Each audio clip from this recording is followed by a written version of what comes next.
Ako po si Jezebel Domingo po, under Fisheries Production and Services Division.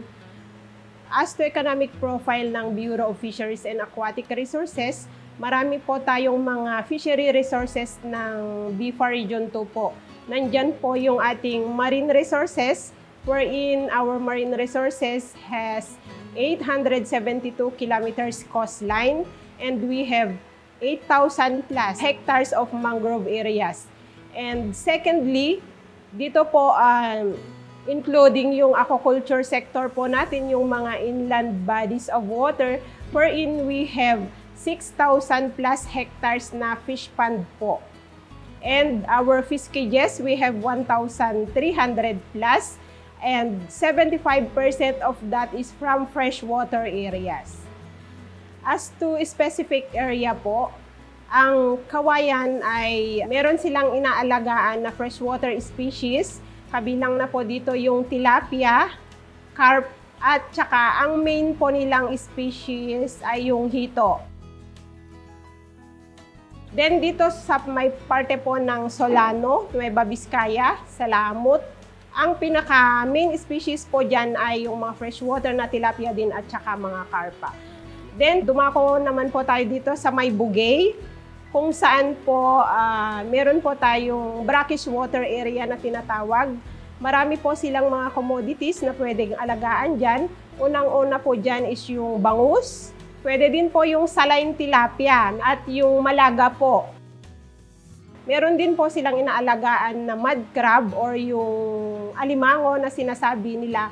At nandyan po yung katabi po nila yung na hatchery na kung saan isa po siya sa pinakamalawak na hatchery po ng banamay natin, sa hipon natin.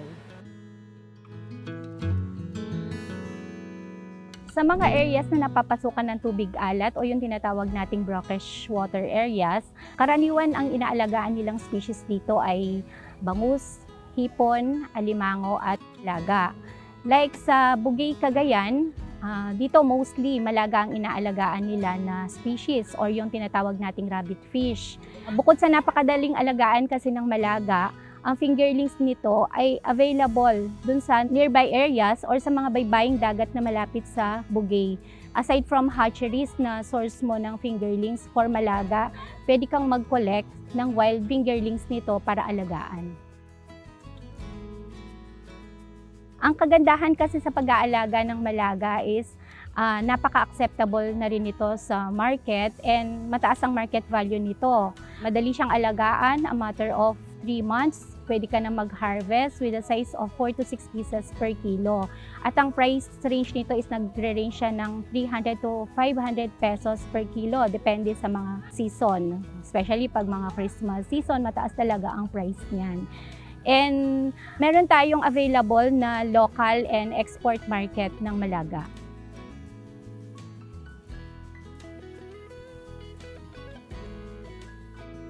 Sa mga lugar naman na tabang ang pinagkukuhanan nila ng tubig or yung tinatawag nating freshwater areas tulad ng Solana, Cagayan, Solano, Nueva Vizcaya, Ramon, and Santiago, Isabela, tilapia at hito ang karaniwan nilang inaalagaan dito.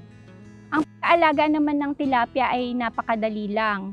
Sa loob ng 3 hanggang 5 buwan, maaari ka na mag-harvest nito. Depende sa size na preferred mo na i-harvest or yung marketable size na in demand sa area. And depende rin sa stocking density na ginamit natin sa culture operation natin. May mga areas sa Isabela tulad ng Kawayan at sa Nueva Vizcaya tulad naman ng Solano na yung lugar nila or yung mga palayan nila is hindi na napapatuyuan ng tubig. So continuous yung sibol ng tubig dun sa mga lupain nila. So ang ginagawa nila dahil hindi na nila magamit ito bilang palayan, kino-convert nila ito sa maliliit na fish ponds at dito sila nag-aalaga ng hito. So sa hito naman is napakadali ding alagaan.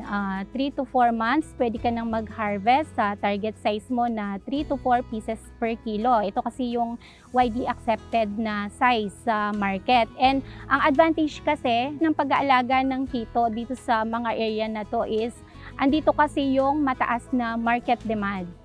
Meron tayong area sa Region na dito pa sila nagmamarket or nagdadala ng mga harvest hito nila sa area ng Cagayan Valley region.